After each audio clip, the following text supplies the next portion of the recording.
Hello, good morning दोस्तों। कैसे हैं आप लोग? आशा करते हो ठीक होंगे, है ना। खुद पर भरोसा करना सबसे बड़ा साहस और ये साहस करते रहे, सकारात्मक सोचे और सकारात्मक रहे, क्योंकि सकारात्मकता वो ऊर्जा है जो आपको हर बैड सिचुएशन में लड़ने का साहस और ऊर्जा देती है। तो इस ऊर्जा को बनाए रखें, है ना। स्वागत है आप लोगों को, आप लोगों के ही चैनल AFT एडू बूस्ट में।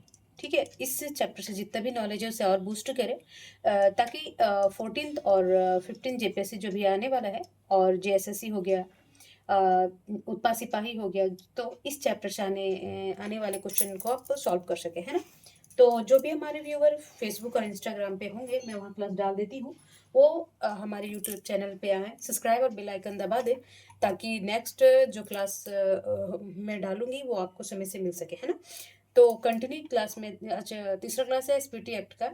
तो मैं सब बताते जा रही हूँ, जो भी बेसिक इसमें आ रहा है मैं उसको अच्छे से समझाते जा रही हूँ। और देखिए, इसमें क्वेश्चन ही पूछता है मोस्टली। देखिए, जितना भी पूछ रखा है एसपीटी एक्ट सीएनटी एक्ट से, किस धारा में है, उसमें क्या प्रावधान है ना।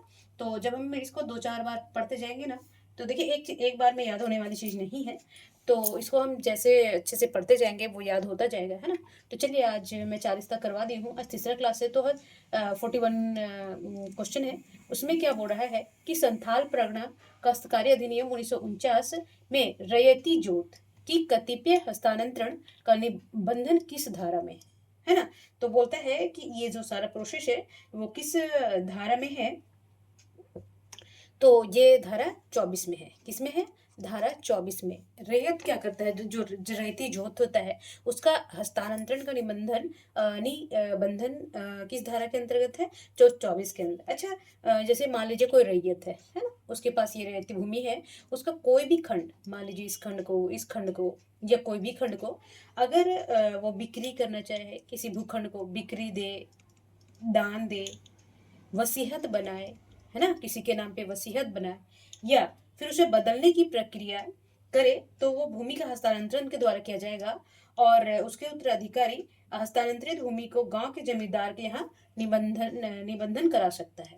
तो ये सब सारा प्रोसेस किस में है? ये धारा 24 में मेंशन किया हुआ है। ठीक है जी, तो ये ध्यान रखेंगे। क्वेश्चन नंबर 42 बोल रहा है कि संथाल परगना काश्तकारी अधिनियम 1949 एसपीटी एक्ट, अब शॉर्ट फॉर्म में बोलेंगे, बंजर भूमि एवं खाली जोतों की बंदोबस्ती किस धारा में है ना। मान लीजिए कोई बंजर भूमि है, तो एसपीटी एक्ट के तहत उस खाली भूमि या खाली जोत या बंजर भूमि को किसके तहत बंदोबस्ती किया जाएगा, किस धारा के तहत। तो अब देखेंगे, ये धारा है 27वां धारा के अंतर्गत बंजर भूमि और खाली जोत जो है उसकी क्या किया जाएगा? बंदोबस्ती किया जाएगा, है ना। अच्छा, ये बंदोबस्ती पट्टे के माध्यम से भी की जाएगी, है ना। जिसकी 4 प्रतियां तैयार की जाती है, जिसमें से एक प्रति, जैसे कि मान लीजिए कोई बंजर भूमि है, उसकी 4 कॉपी बनाया जाएगा। उसको एक एक प्रतियों को क्या किसको दिया जाएगा? उपायुक्त को दिया जाएगा।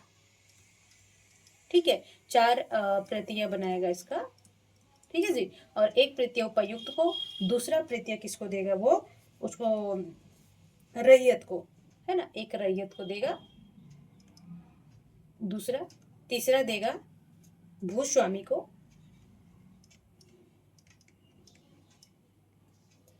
और एक चौथा देगा ये ग्राम प्रधान को या मूल रैयत को। ठीक है, तो ये आवंटित किए जाएंगे। जब ये बंदोबस्ती बंजर भूमि और उसका किया जाएगा, तो इसकी 4 प्रतियां बनाई जाएगी, और पहला उपायुक्त को दिया जाएगा, फिर रैयत को दिया जाएगा, भूमि पर भूस्वामी को दिया जाएगा, या ग्राम प्रधान, या फिर मूल रैयत को दिया जाएगा, है ना। और ये सब सारा प्रोसेस किसमें है? तो धारा 27 में, याद रखेंगे। और क्वेश्चन नंबर 47 बोल रहा है कि संथाल परगना काश्तकारी अधिनियम 1949 में बंजर या ग्रा नहीं, ये होगा या, ठीक है, खाली भूमि के जोत की बंदोबस्ती हेतु खतियान में दर्ज, बोल रहा है बंजर भूमि की, खाली भूमि की जो खाली भूमि है, उसकी जोत है, उसको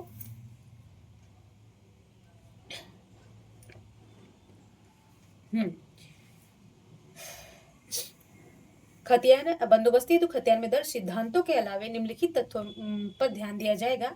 यह किस धारा में मेंशन है? तो आप देखेंगे ये धारा 28 में, है ना।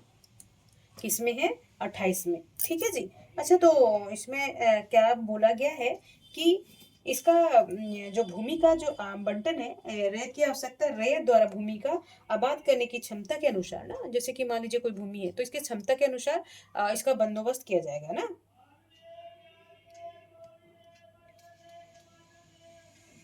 ठीक है, चलिए क्वेश्चन नंबर 44 बोल रहा है। बार बार क्या हो जाता है भाई। चलो, क्वेश्चन नंबर 44 बोल रहा है कि संथाल परगना स्पीटी एक्ट है जो 1949 में बंजर भूमि की बंदोबस्ती रद्द की जाएगी, है ना, यदि वह 5 वर्ष के भीतर आबाद ना किया जाए। मान लीजिए कोई बंजर भूमि है, इसको उपजाऊ ना बना जाए 5 साल के अंदर, तो इसे क्या किया जाएगा? इसे बंदोबस्ती को रद्द कर दिया जाएगा, है ना। तो ये किस धारा में मेंशन किया गया है जी?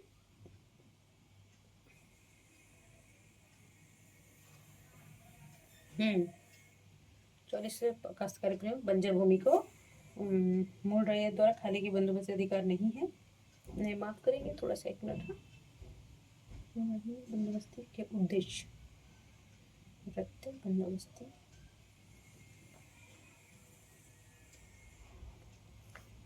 बंजर भूमि की खाली। अच्छा, ये वाला क्वेश्चन है। तो बोल रहा है कि बंजर या खाली भूमि को क्या किया जाएगा, कि ये मैं पढ़ा चुकी हूँ ना आप लोगों को। 1 मिनट, गड़बड़ हो रहा है कैसे? हाँ, बंजर या खाली भूमि ना, खाली भूमि को ये बंजर भूमि या बंदोबस्ती। अच्छा,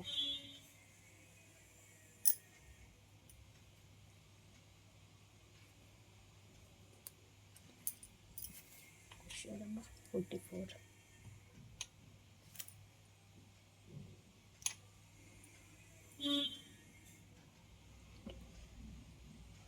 क्वेश्चन कौन सा है भाई?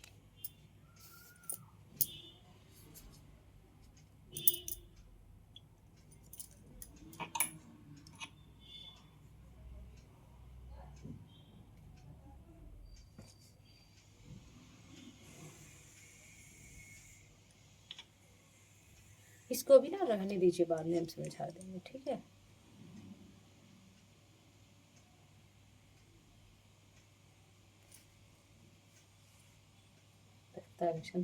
बंजर भूमि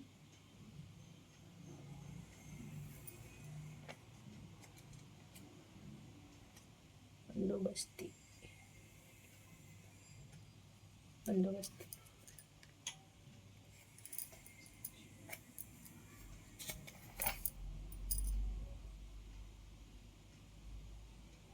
अच्छा, चलिए, क्वेश्चन कैसे छूट गया। ठीक है, माफ करेंगे। देखिए क्वेश्चन नंबर 44 क्या बोल रहा है, कि संथाल परगना, जो संथाल परगना है वो काश्तकारी अधिनियम जो एसपीटी एक्ट है 1949 में बंजर भूमि की बंदोबस्ती रद्द कर दी जाएगी यदि वह 5 वर्ष के भीतर आबाद ना किया जाए, है ना। ये किस धारा में है? थोड़ा सा ना क्वेश्चन उल्टा पुल्टा हो जाता। तो ये किस धारा में मेंशन किया गया है? धारा 33 में। ठीक है। अच्छा, धारा 33 में क्या बोला गया है कि जो बंजर भूमि है उसकी बंदोबस्ती वो क्या कर दी जाएगी, जो बंदोबस्ती हुआ है उसको रद्द कर दिया जाएगा अगर वो 5 साल में उसके भीतर आबाद ना किया जाए, है ना। तो किसी आवंटित किया जाता है, तो 5 वर्ष के भीतर अगर उसे उपजाऊ ना बनाया जाए तो क्या कहेगा, जब मंदिर है या ग्राम प्रमुख, मूल रैयत या जमींदार का आवेदन पर उपायुक्त इस बंदोबस्ती को, जैसे कि 4 प्रतियां बनाई गई थी, है ना। एक उपायुक्त को दिया गया था, एक रैयत को दिया गया था, ठीक, एक मूल रैयत या ग्राम प्रमुख को दिया गया था, है ना, और एक किसको दिया गया था, तो ग्राम प्रमुख को दिया गया था।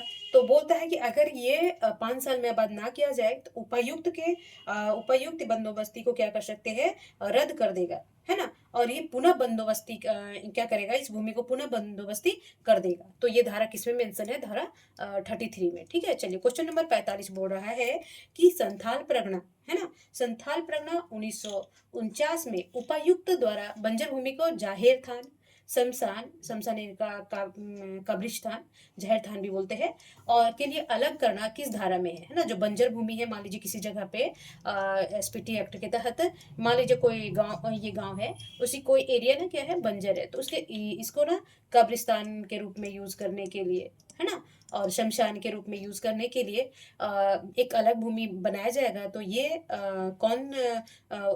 कौन करेगा इसको? उपायुक्त द्वारा वन जहां के लिए किस धारा में किया गया? उपायुक्त इसे करेगा कि चलो उस भूमि को ना हम शमशान के तौर पर यूज कर सकते हैं, तो ये ऑर्डर देगा उपायुक्त, है ना, आदेश देगा उपायुक्त। और ये किस धारा में मेंशन है? तो देखेंगे 34 धारा में, ठीक है, किसमें है? 34 धारा में, ठीक है जी।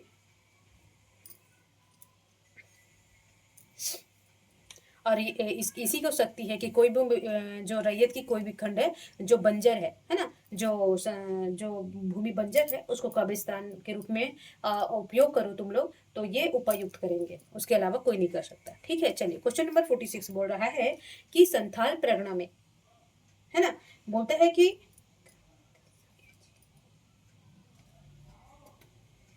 देव से कभी बोल रहे तो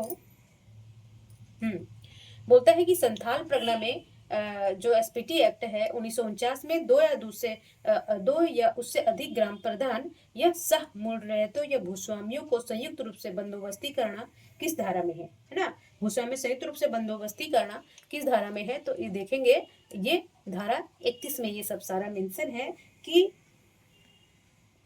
यदि क्या करेगा, यदि उपयुक्त में जो अधिनियम है भूमि के अलावे यदि दो या दो से अधिक ग्राम प्रधान या सह मूल रैयत या भूस्वामी किसी गांव में है ना, तो क्या करेगा, ये संयुक्त रूप से रखते हैं, तो ऐसे गांव की बंदोबस्ती संयुक्त रूप से की जाएगी। यदि इसके खिलाफ उपायुक्त के पास आवेदन दिया जा सकता है, तो इसके मान लीजिए कि दो मूल रैयत है, दो ग्राम पर अधिक ग्राम प्रधान है, तो इनके पास में अगर कोई विवाद होता है तो ये सब धारा 31 में है। और इसका मूल अधिकार, इस पे निर्णय लेने का मूल अधिकार किसके पास है? उपायुक्त के पास। किसके पास है? उपायुक्त के पास, ठीक है, यही दिए रखा है। चलिए क्वेश्चन नंबर 47 बोल रहा है कि संथाल परगना, है ना, संथाल परगना काश्तकारी अधिनियम 1949 में बंजर भूमि या खाली जोत की बंदोबस्ती के विरुद्ध उपायुक्त के यहाँ आपत्ति किस धारा में है ना? काश्तकारी बंजर भूमि या खाली जोत की बंदोबस्ती के विरुद्ध मान लीजिए कि आपत्ति, उपायुक्त के यहाँ आपत्ति किस धारा में है ना? जैसे कि मान लीजिए कि क्या बोल रहा है कि कोई बंजर भूमि है या खाली जोत है, तो उसकी बंदोबस्ती करवाना है, और उसके विरुद्ध अगर जैसे कि नहीं संभल रहा है, कोई जोत है, खाली बंजर भूमि है या खाली जोत है, तो इसके विरुद्ध इसके विरुद्ध जो कंप्लेन है या फिर आवेदन कहाँ दिया जा सकता है? आपत्ति का उपायुक्त के साथ, है ना। तो ये किस धारा में है? तो ये धारा 32 में मेंशन किया गया है जी, ठीक है। अच्छा, इसमें क्या बोला गया है कि एक वर्ष के भीतर अब क्या करेगा, जब मान लीजिए कोई आपत्ति है इस भूमि में, तो वो 1 साल के अंदर ये अपील दर्ज करा सकता है ना, और उसके आधार पर उपायुक्त को ये बंदोबस्ती खुद रद्द कर सकता है, ये मंजूरी दे सकता है। मान लीजिए कि ये बंदोबस्ती किया गया, तो उपायुक्त क्या करेंगे, या खुद निर्णय देंगे इस पे, या इसे रद्द कर देंगे, ठीक है। तो ये किसके पास शक्ति है? उपायुक्त के पास, ठीक है। चलिए क्वेश्चन नंबर 48 बोल रहा है कि संथाल परगना काश्तकारी अधिनियम, फिर से आ गया क्या? अच्छा, फिर से आ रहा है, फिर ये दोबारा क्वेश्चन है, तो अब देख लेंगे, इसका आंसर 33 आ जाएगा, 2 बार रिपीट हो गया, ठीक है। चलिए कब्रिस्तान वाला बताया था ना, 34 धारा 34, 2 बार इसका टाइपिंग हो गया जी, तभी मुझे गड़बड़ हो रहा था। चलिए क्वेश्चन नंबर 50 में आ जाइए अभी, है ना। बोलता है कि संथाल परगना काश्तकारी अधिनियम 1949 में सिंचाई के लिए जलाशयों, धाराओं आदि को आबाद नहीं किया जाना किस धारा में है? बोल रहा है कि जो एसपीटी एक्ट है ना, एसपीटी एक्ट है, वो सिंचाई के लिए जलाशय, धाराओं आदि को आबाद न किया जाना किस धारा में मेंशन है? तो ये देखेंगे धारा 35 में, बस धारा ही याद करना है इसमें। अच्छा, इसमें क्या बोला गया है कि कोई मान लीजिए कि सिंचाई के लिए जलाशय, धारा है, ये बनाया जाना है, या अगर किसी ग्राम में किसी भूमि का प्रयोग बांध बनाया जाता है, मान लीजिए कोई गांव है, इसमें कोई भूमि है, ठीक है, इसमें बांध बनाया जाना है, आहार पोखर जानते हैं, जो पानी जमा होता है, पोखर है, या अन्य जलाशय बनाया जाना है, तो बहाव हेतु फिर से बाढ़ से रक्षा एवं सिंचाई कार्य हेतु उपयोग कर, जैसे मान लीजिए सिंचाई के लिए, कपड़ा धुलाई उलाई के लिए उपयोग किया जाता हो, तो ग्राम का प्रमुख, मूल रैयत या जमींदार उपायुक्त के अनुमोदन के बिना ऐसी भूमि की बंदोबस्ती नहीं की जाएगी। मान लीजिए तालाब उलाब के लिए तो उपायुक्त या ग्राम प्रधान से अनुमति लेगा, या उपायुक्त, लास्ट में उपायुक्त है ही है ना, और रैयत से भी अनुमति लेना पड़ेगा। ठीक है, तो यही बोल रहा है कि इसके अनुमति के बिना वो कार्य नहीं किया जाएगा, है ना, और किसी प्रकार की वसूली भी नहीं किया जाएगी। इनके अनुमति के बिना किसी प्रकार की इस भूमि में उसकी वसूली भी नहीं की जाएगी। और ये किस धारा में है, तो धारा 35 में। ठीक है, चलिए क्वेश्चन नंबर 51 बोल रहा है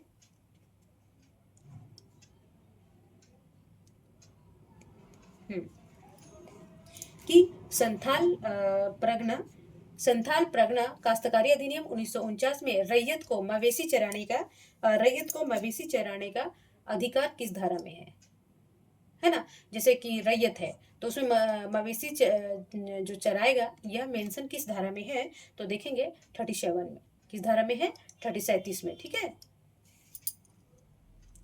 इसमें क्या बोलता है 37 धारा 37 में क्या मेंशन है एसपीटी एक्ट के तहत, कि जो गांव के सभी रैयत का यह अधिकार होगा कि वो चरागाह भूमि पर अपने मवेशी चरा सकते हैं, है ना। चरागाह भूमि, मान लीजिए कि यहाँ पे खेती नहीं है, कोई भूमि है, घास वास है, तो ये आर्टिकल धारा 37 के तहत वो इस भूमि पे रैयत का अधिकार होगा कि उसमें मवेशी अपना चरा सकते हैं। चरागाह भूमि का निर्धारण उपायुक्त एवं चिन्हित होते हैं, तो संथाल परगना रेगुलेशन को चरागाह भूमि में दर्ज होते हैं। यह वन विरुद्ध जैसे कार्य के लिए छोड़े जा सकते हैं। मान लीजिए कि उपायुक्त यह निर्णय लेंगे कि कौन सा चरागाह भूमि है और नहीं है, यह निर्णय उपायुक्त के पास है। ठीक है, तो देखेंगे मोस्टली सारे जो एसपीटी एक्ट है उसके सारे जो अधिकार है उपायुक्त के पास है मोस्टली, है ना।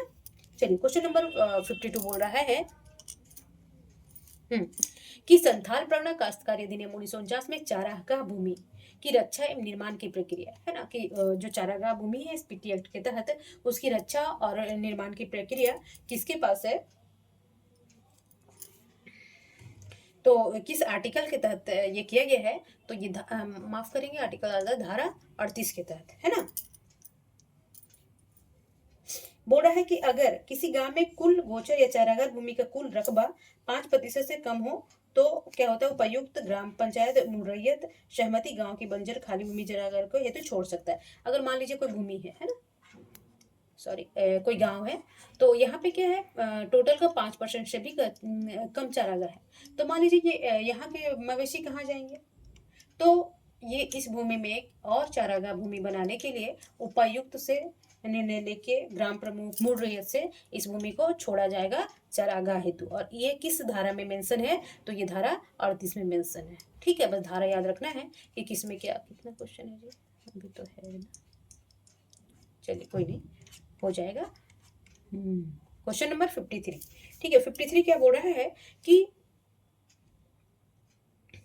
संथाल परगना जो एसपीटी एक्ट है 1949 में रैयत की अपनी जोतों में भिन्न भूमि पर तालाब इत्यादि उत्खनन का अधिकार किस धारा में, है ना। बोलता है कि रैयत अपनी जोतों में भिन्न भूमि से भिन्न, मतलब जोत है उससे कोई भिन्न भूमि है, अन्य भूमि है, उसमें भूमि में तालाब आदि उत्खनन का अधिकार जो है वो किस धारा के अंतर्गत है, तो ये धारा 39 के अंतर्गत है ना। क्या कर सकता है रैयत कि जमींदार की अनुमति लेकर कोई भी रैयत अपने जोत से जो है ना, मान लीजिए ये जोत है इतना में वो खेती वेती करता है और अन्य भूमि है, तो ये जमींदार से मतलब कि अनुमति ले सकता है, मूल रैयत से अनुमति ले सकता है ना। तो उसमें क्या करेगा अनुमति लेके इसमें पोखर जलाशय आदि का निर्माण कर सकता है ना। तो जमींदार मवेशी संविदा के अनुसार उसमें मछली उत्पादन और वस्तुओं का उपभोग भी कर सकता है। जमींदार से अनुमति ले लेगा लिखित करके कि वहां पे जलाशय मत्स्य उत्पादन कर सकता है, तो ये सारा किस धारा में है, ये 39 धारा में है। ठीक है, चलिए क्वेश्चन नंबर 54 बोल रहा है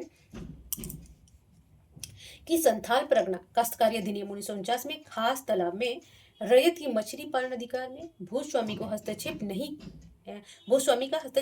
है। मान लीजिए कि ये रैयत है ना, यहाँ पे ये मछली पालन कर रहा है, तो इसमें भूस्वामी का कोई हस्तक्षेप नहीं होगा। ये किस धारा में है, तो धारा 40 में।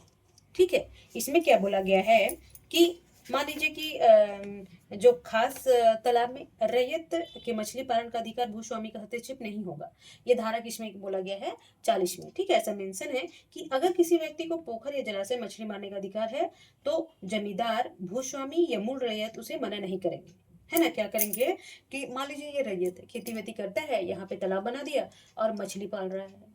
अब जमींदार बोलेगा कि नहीं, तुम ना ये मत करो, तो ऐसे मना करने का अधिकार ना तो मूल रैयत के पास है और ना ही जमींदार के पास। तो ये सब सारा किस में मेंशन है, ये धारा 40 में मेंशन है। ठीक है, चलिए क्वेश्चन नंबर 55 बोल रहा है कि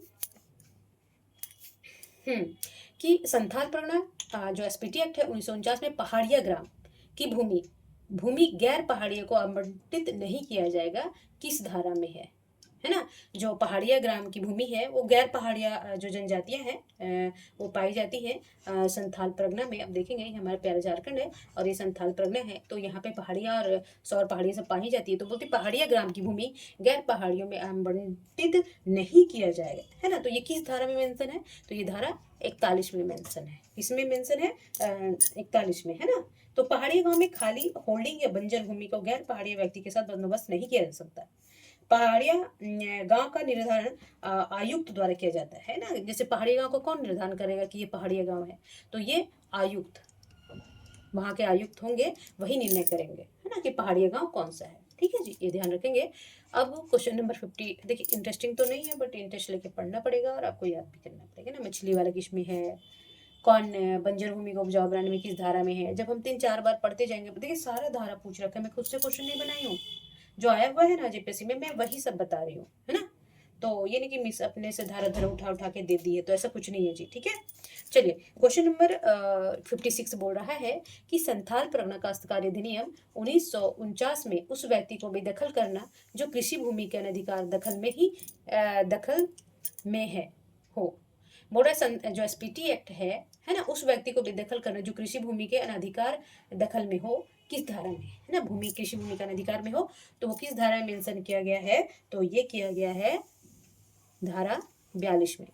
ठीक है, तो उसमें क्या बोला गया है कि अगर कोई व्यक्ति, है ना, कोई व्यक्ति विधि का उल्लंघन करते हुए किसी कृषि भूमि में प्रवेश करता है, मान लीजिए कि ये रैत भूमि है, जो नियम कानून बनाया गया है उसका उल्लंघन करते हुए कृषि भूमि में प्रवेश किया हो या कब्जा किया हो, तो उपायुक्त अपनी इच्छा से आवेदन मिलने पर उस जमीन से बेदखल कर सकता है। मान लीजिए कृषि भूमि है और नियम के विरुद्ध वो दखल कर लिया, तो उपायुक्त क्या करेंगे कि उपायुक्त अगर आवेदन दिया जाता है इनके खिलाफ, तो उपायुक्त क्या करेंगे, इसे बेदखल कर देने का अधिकार उपायुक्त के पास है। और ये सब सारा किस धारा में है, तो ये 42 धारा में है। ठीक है, चलिए क्वेश्चन नंबर 57 बोल रहा है कि संथाल परगना काश्तकारी अधिनियम 1949 में जीन्स में वस्तु के रूप में लगान वसूली नहीं होगी, है ना। मतलब कि सामान दे दिए, सोना चांदी दे दिए, लगान के बदले में हम सोना चांदी दे दिए, तो ये नहीं होगा। ये किस धारा में मेंशन है, तो ये 43 में ना, है ना, कि वस्तु के रूप में लगान वसूली नहीं की जाएगी, ये धारा 43 में है। तो बोलता है कि जमींदार या ग्राम प्रमुख या मूल रैयत को लगान का भुगतान वस्तु के रूप में नहीं किया जाएगा, है ना, उसे रुपया के रूप में किया जाएगा, उस लगान का, कि चलो हम थोड़ा जमीन ही दे दे या अपना सोना गिरवी रख दे या दे दे, है ना, तो इस रूप में नहीं किया जाएगा। और ये सब सारा मेंशन है धारा 43 में। ठीक है जी, ध्यान रखेंगे कि सोने चांदी का बात जो होता है उसमें नहीं किया जाएगा धारा 43 के तहत। ठीक है, चलिए क्वेश्चन नंबर 51 आ जाएगा, 58 आ जाएगा। संथाल परगना काश्तकारी अधिनियम 1949 में लगान भुगतान के करने के समय जो लगान है किस समय किया जाए, 30वां दिन में, 35वां दिन में, 25वां दिन में, वो संडे हो मंडे हो, ये सब जो समय का निर्धारण किया जाएगा वो किस धारा में है, तो ये धारा 43 का काम में है। ठीक है, क्योंकि लगान सिर्फ वस्तु के रूप में नहीं किया जाएगा, 43 में है, बट अगर किस समय किया जाएगा वो 43 का में है। सब क्लॉज है ना, ये क्लॉज, तो उसके बाद सब क्लॉज आता है। तो बोलता है कि धारा 43 का काम है कि किस समय निर्धारण करेगा, ये 43 में, ये 43 के काम में है। ठीक है, अच्छा देखिए, भूधारक के द्वारा मुद्रा लगान 4 बराबर किस्तों में कृषि वर्ष के अंतिम दिन, प्रत्येक दिन या तिमाही में दे होगा, है ना। देखिए कैसे किया जाएगा, इसमें क्या बोला गया है कि भूधारक जो भूधारण कर रखा है, जो रैयत है, वो क्या करेगा, ये किसी किसी जो ये अपने लगान को, मान लीजिए 100 रुपया है, तो अपने लगान को ना ये बराबर किस्तों में बांट देगा, 25 रुपया, 25 रुपया, 25 रुपया, 25 रुपया, है ना, कि हम एक बार 100 रुपये नहीं दे सकेंगे, हम 4 किस्त में देंगे। और वो कृषि वर्ष के अंतिम दिन, मान लीजिए कृषि वर्ष है उसके अंतिम दिन में कर सकता है, प्रत्येक तिमाही में 3-3 महीना में कर सकता है। ये उसका लगान बराबर किस्तों में वो भी दे सकता है। और ये सब सारा किस में है, धारा 43 का खामी, ठीक है, सॉरी माफ करेंगे, काम में। ओके, चलिए क्वेश्चन नंबर 49 बोल रहा है कि 59 माफ करेंगे, 49 में ना दिखाती कुछ हूँ, बोल देती कुछ हूँ, है ना।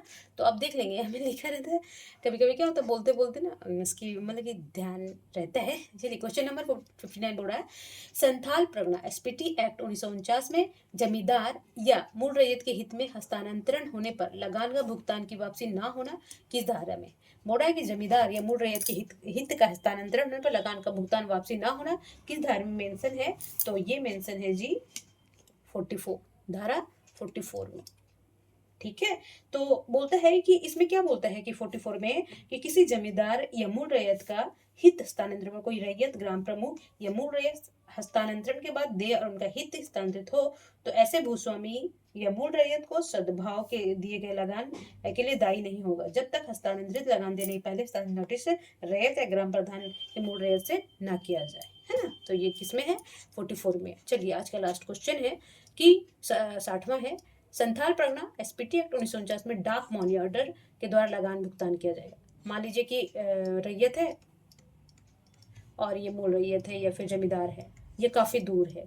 मान लीजिए ये हजारीबाग टाउन में है और ये बरही में है, ठीक है, हजारीबाग का बरही में, ठीक है। तो बोलता है कि अब ये लगान जाने में, यहाँ पे जाने में, अब मान लीजिए 200 रुपये बन रहा है, अब यहाँ से जाने में ही 200 रुपये का खर्च हो जाएगा, है ना। तो ये क्या करेगा, ये लगान को डाक मनी ऑर्डर के द्वारा यहाँ पे ट्रांसफर करेगा, है ना। तो ये सब सारा जो है किस आर्टिकल्स में किया गया है, किसके किस धारा, माफ करेंगे हमेशा पॉलिटी वाले दिमाग में आ जाता है। तो ये धारा 45 के तहत ये अपने लगान को 45 के तहत क्या करेगा, जो लगान का रकम होगा वो डाक मनी ऑर्डर के द्वारा उसको जमींदार हो या मूल रैयत हो, है ना, तो उसके उसके यहाँ वो भिजवाएगा। तो ये सब सारा किस में है, धारा 45 में, ठीक है, 45 में। चलिए तो देखिए थोड़ा सा तो बोरिंग नहीं लगना चाहिए, क्योंकि बोरिंग लगेगा तो हम पढ़ नहीं पाएंगे और हमारा 12-15 क्वेश्चन रह जाएगा, है ना। तो जो बोर होता है वही हमें नंबर भी दिलवाता है, चाहे जो भी चीज़ में हो। पढ़ाई भी कौन सा इंटरेस्टिंग है ना, टाइम करके कंसंट्रेशन के साथ पढ़ना पड़ता है, बट हम पढ़ रहे खुद के लिए ना। अगर हम बनेंगे तो हमारे पेरेंट्स तो हमारे साथ होते हैं, नाम हमारा होगा, हम फिर हमारा कर्तव्य होगा कि हम किसको कितना प्यार करते हैं, किसको कितना करते हैं ना। पहले तो हमारे लिए वो है, हमारे हित के लिए, हमारे नाम के लिए, है ना। तो मेहनत कीजिए, विदाउट इंटरेस्ट पढ़ाई होती है, इसमें कोई इंटरेस्ट नहीं आता है, कोई कितना भी बोल दे। हर आदमी को खेलने कूदने बेगारी करने में अच्छा लगता है कि नहीं। तो चलिए तब तक पढ़ते रहिए, क्योंकि एग्ज़ाम बहुत नज़दीक है और ये क्लास आप लोग का बेनिफिट ज़रूर देगा, आप पढ़ें, है ना। तो काफ़ी बेनिफिशियल होगा बहुत चीज़ समझने में, और एक एक करके आप पढ़िए। मुझे भी पढ़ाने में काफ़ी एफर्ट लगता है, तो लाइक और सब्सक्राइब कर दें। तब तक अपने फैमिली का ध्यान रखेंगे, खूब पढ़ेंगे, स्वस्थ रहेंगे, मस्त रहेंगे और इस साल एक जॉब ले लेंगे। नमस्कार।